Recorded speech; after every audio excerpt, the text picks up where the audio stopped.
Micropipetting is a technique used in many different fields of science. Understanding how to properly handle micropipettes will come in handy for every biology class you encounter that involves the transfer of small amounts of liquid. We are going to walk you through the different techniques, measurements, and do's and don'ts of micropipetting. There are 4 different sizes or volumes of pipettes we will be covering. The first is the largest, a P1000, which can measure volumes from 200 microliters to 1000 microliters. 1000 microliters is equivalent to 1 milliliter.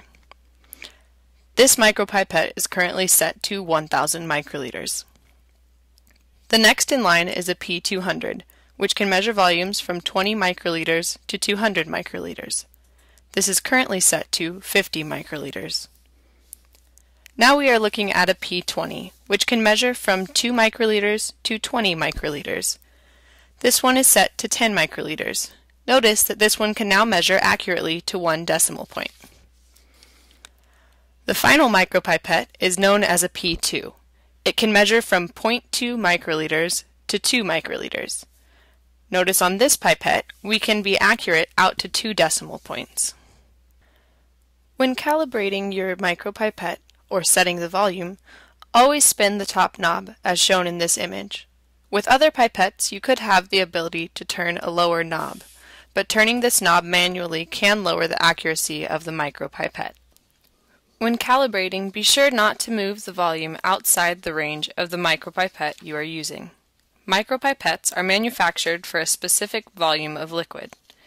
Be sure you know the range of your micropipette before adjusting your volume, as going over or under could lead to damage to the micropipette or inaccurate measurements of liquids.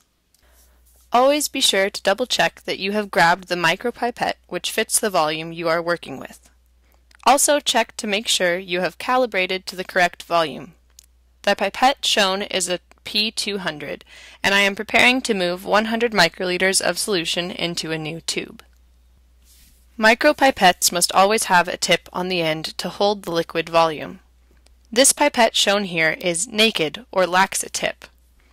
Tip sizes differ to fit the end of the micropipette without allowing liquid to be sucked up into the machine itself.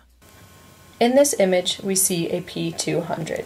It has been fitted with a P200 tip which can fill up to 200 microliters without allowing any liquid to enter into the machine itself. This pipette is now ready for use. When pressing down on the plunger, notice that there is a first stop and a second stop. Only push the plunger down to the first stop to ensure accuracy. When pipetting, you want to keep your pipette as straight up and down as possible. In this video, you can see the motion of moving liquid from one tube into another. I have placed my elbow on the table to stabilize my arm so no shaking is causing the spilling of any reagents. You can also place your other hand on your wrist to stabilize even further.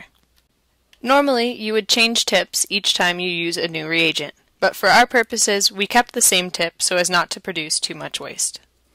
Some basic steps for micropipetting. First, press the plunger down and then stick the tip of your pipette into the reagent or liquid you are moving and/or measuring. Ensure that the tip of the micropipette is fully immersed in the liquid before releasing the plunger. When pulling the volume into the tip, be sure to release the plunger slowly so as not to create any bubbles. Once you have fully released the plunger, remove the tip from the liquid and move it to the desired tube. Touch the tip either to the side of the tube or down into the bottom of the tube, and press down on the plunger until you hit the first stop.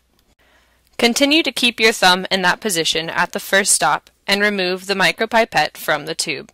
Then you can release your thumb from the plunger. Always make sure to bring the micropipette fully out of the tube before releasing the plunger, as you could potentially be pulling in some of the liquid you had just dispensed. Be sure to follow these micropipetting techniques, and your micropipetting labs should go smoothly and with accuracy. Take a moment to read through this overview of all the steps of micropipetting.